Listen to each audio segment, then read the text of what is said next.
আমার পেছনে যে হোটেলটি দেখছেন, এই হোটেলের মালিক গতকাল আমাকে ফোন করলেন, বললেন আমার হোটেলের একটা ভিডিও তৈরি করতে হবে। আমি বললাম কেন, হোটেলে কি বেচা কিনা নেই? তিনি বললেন বেচা কিনা খুব ভালো, কিন্তু আমি যে ধরনের কাস্টমার চাই সেই কাস্টমারের সংখ্যা অনেক কমে গেছে। আমি খুব অবাক হলাম। আমি বললাম কেমন? তিনি বললেন শহরে যারা ভাগ্যবান মানুষ তাদের আমি ফ্রি খাওয়াতে চাই, আর এই হোটেলে সেই ফ্রি খাওয়ার মানুষের সংখ্যা কমে গেছে। পাশেই যশোর শিশু হাসপাতাল, সেখানে অনেক ধরনের মানুষ আসে, অর্থাৎ বিভিন্ন জেলার বিভিন্ন মধ্যবিত্ত মানুষ আসে কিংবা দরিদ্র অসহায় মানুষ আসে। তারা শহরে রুটি কলা খেয়ে থাকে, তাদের আমি ভাত খাওয়াতে চাই, মাছ ডাল সবজি মাংস খাওয়াতে চাই। আমার খুব ভালো লেগেছে। আমার তখন মনে হলো এই হোটেলটার অবশ্যই একটা বিজ্ঞাপন দেওয়া উচিত।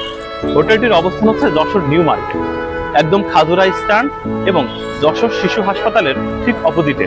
খুব ভালো লেগেছে। আমাদের এমদাদুল হক ভাই এমন একটি উদ্যোগ নিয়েছে।